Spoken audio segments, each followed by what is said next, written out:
Hi friends, Komla ಅಡುಗೆ ಮನೆಗೆ ಸ್ವಾಗತ. ಇವತ್ತು ನಾನು ಮೊಟ್ಟೆ ಪುದೀನಾ ಬಾತ್ ಮಾಡೋದು ತೋರಿಸ್ತೀನಿ. ಅದಕ್ಕೆ ಬೇಕಾಗಿರೋ ಸಾಮಗ್ರಿಗಳು ತೋರಿಸ್ತೀನಿ. 1 ಬೌಲ್ ಅಕ್ಕಿ ನೆನೆಸಿಟ್ಟಿರೋದು, 1 ಸಣ್ಣ ಟೊಮೊಟೊ, 3/4 ಕಪ್ ಮೊಸರು, 1 ಟೇಬಲ್ ಸ್ಪೂನು ಶುಂಠಿ ಬೆಳ್ಳುಳ್ಳಿ ಪೇಸ್ಟ್, 3/4 ಸ್ಪೂನು ಎಗ್ ಮಸಾಲ, ಚಿಟಿಕೆ ಅರಿಶಿನದ ಪುಡಿ, ಖಾರಕ್ಕೆ ತಕ್ಕಷ್ಟು ಖಾರ ಪುಡಿ, 4 ಟೇಬಲ್ ಸ್ಪೂನ್ ಪುದೀನಾ ಪೇಸ್ಟ್ ಮಾಡಿರೋದು, 1 ದೊಡ್ಡ ಈರುಳ್ಳಿ, 2 ಮೊಟ್ಟೆ, ಅರ್ಧ ನಿಂಬೆಹಣ್ಣು, ಮತ್ತೆ ಕರಿಯೋಕ್ಕೆ ಎಣ್ಣೆ ಮತ್ತೆ ಉಪ್ಪು. ಈಗ ಸ್ಟವ್ ಹಚ್ಕೊಳ್ಳೋಣ. ಮೊದಲಿಗೆ ಸ್ಟವ್ ಹಚ್ಚೋಣ. ಕುಕ್ಕರ್ ಬಿಸಿ ಆಗಲಿ. ಎಣ್ಣೆ ಒಂದು 2-3 ಸ್ಪೂನ್ ಅಷ್ಟು ಹಾಕೋದು ಸಾಕು.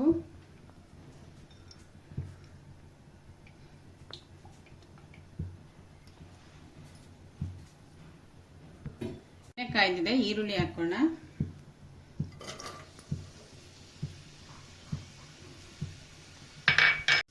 ಈರುಳ್ಳಿಗೆ ಸ್ವಲ್ಪ ಉಪ್ಪು ಹಾಕಿದ್ರೆ ಬೇಗ ಬೇಯುತ್ತೆ, ಬ್ರೌನ್ ಆಗುತ್ತೆ.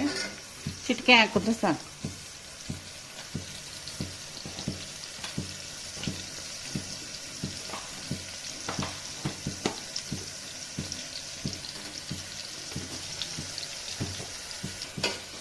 ಈರುಳ್ಳಿ ಬ್ರೌನ್ ಆಗ್ತಾ ಇದೆ, ಈಗ ಫ್ರೈ ಆಗ್ತಾ ಇದೆ.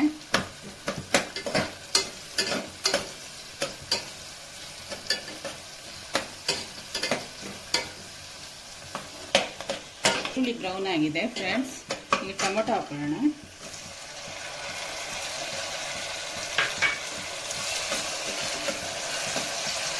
ಟೊಮೊಟೊ ಸ್ವಲ್ಪ ಮೆತ್ತಗಾಗಲಿ.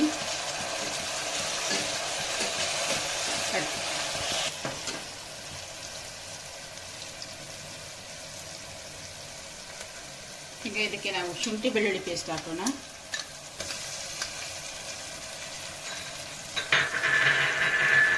ಇದನ್ನು ಸ್ವಲ್ಪ ಫ್ರೈ ಮಾಡೋಣ.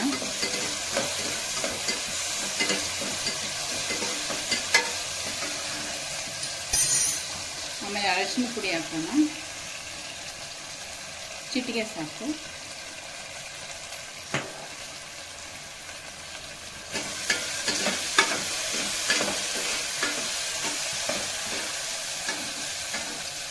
ಅರ್ಧ ಚಮಚ ಖಾರ ಪುಡಿ ಹಾಕೋಣ. ಎಗ್ ಮಸಾಲೆ ಪುಡಿ ಹಾಕೋಣ, 3/4 ಚಮಚ.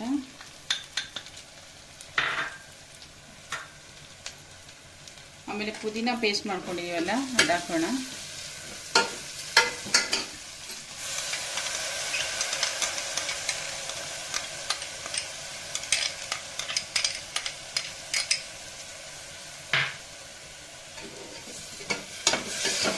ಸ್ವಲ್ಪ ಇದಾಗಲಿ.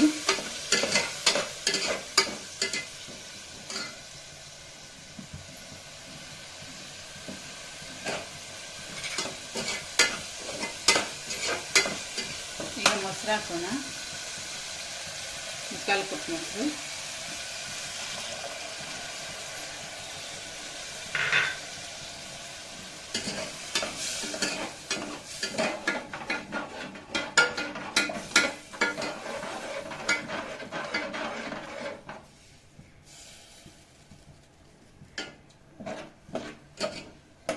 ಸ್ವಲ್ಪ ಫ್ರೈ ಆದಮೇಲೆ ಮೊಟ್ಟೆ ಹಾಕೋಣ.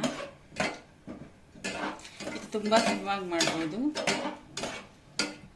ತುಂಬ ಈಸಿ ಕೂಡ. ಈಗ ಇದಕ್ಕೆ ಅರ್ಧ ನಿಂಬೆಹಣ್ಣು ಹಿಂಡೋಣ.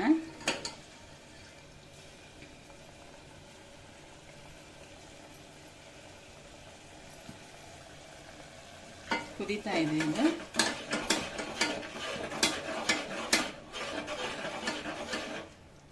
ಮಸಾಲೆ ಚೆನ್ನಾಗಿ ಬೆಂದ್ಮೇಲೆ ಎಲ್ಲ ಹಾಕಿದ್ರೆ ಚೆನ್ನಾಗಿರುತ್ತೆ.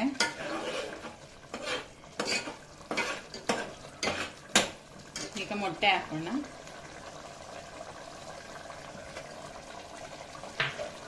ನೀವು ಜಾಸ್ತಿ ಪ್ರಮಾಣದಲ್ಲಿ ಮಾಡಬೇಕಾದ್ರೆ ಜಾಸ್ತಿ ಅಕ್ಕಿ ಹಾಕೊಂಡು ಜಾಸ್ತಿ ಮೊಟ್ಟೆಗಳು ಹಾಕೋಬೋದು. ನಾನು ಸ್ವಲ್ಪ ಮಾಡ್ತಾ ಇರೋದ್ರಿಂದ 2 ಮೊಟ್ಟೆ ಹಾಕಿದ್ದೀನಿ.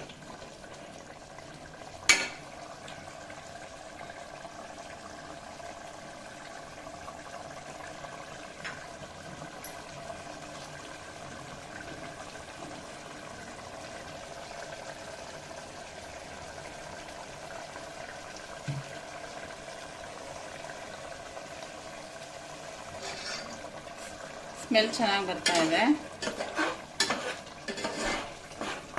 ಈಗ ಅಕ್ಕಿ ಹಾಕೋಣ. ನೆನೆಸಿರೋ ಅಕ್ಕಿ, 1/4 ಗಂಟೆ ನೆನೆಸಿರೋ ಅಕ್ಕಿ.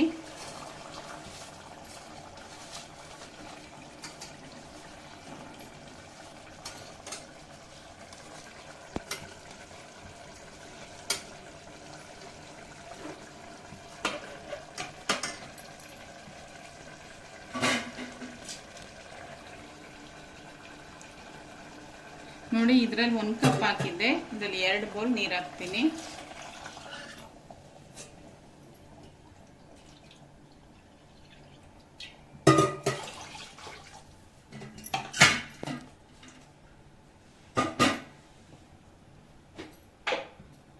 ರುಚಿಗೆ ತಕ್ಕಷ್ಟು ಉಪ್ಪು ಹಾಕೋಣ. ಮೊದಲೇ ಈರುಳ್ಳಿ ಫ್ರೈ ಆಗಕ್ಕೆ ಸ್ವಲ್ಪ ಉಪ್ಪು ಹಾಕಿದ್ವಿ, ಇವಾಗ ಸ್ವಲ್ಪ ಉಪ್ಪು ಹಾಕೋಣ.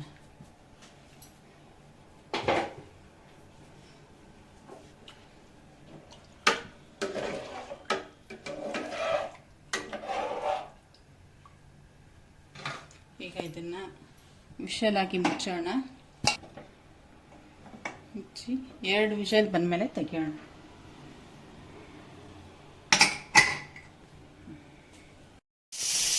ಈಗ ಕುಕ್ಕರ್ ವಿಷಲ್ ಕುಗ್ತಾ ಇದೆ, 2 ಕೂಗು ಕುಗಿದ್ರೆ ಸಾಕು.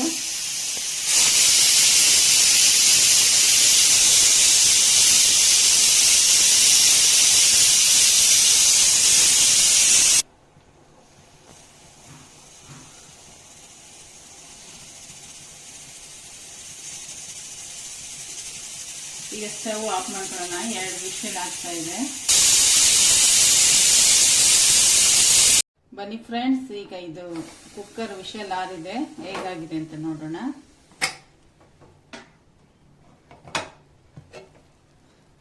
ತುಂಬಾ ಉದುರುದ್ರವಾಗಿ ಬಹಳ ಚೆನ್ನಾಗಾಗಿದೆ ನೋಡಿ.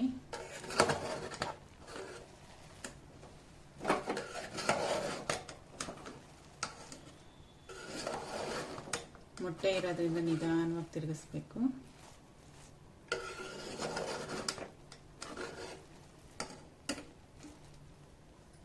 ಈಗ ಒಂದು ಸರ್ವಿಂಗ್ ಬೌಲ್ಗೆ ಹಾಕೊಂಡು ಇದನ್ನ ಸರ್ವ್ ಮಾಡೋಣ ಪ್ಲೇಟ್ಗೆ. ನೋಡಿ ಫ್ರೆಂಡ್ಸ್, ಮೊಟ್ಟೆ ಎಗ್ ಪುದೀನ ಬಾತ್ ರೆಡಿ ಆಗಿದೆ. ಇದನ್ನು ನೀವು ಮಾಡಿ ನೋಡಿ ಹೇಗಿದೆ ಅಂತ ಹೇಳಿ. ಮತ್ತೊಂದು ವಿಡಿಯೋ ಜೊತೆ ಮುಂದಿನ ಬಾರಿ ಬರ್ತೀನಿ.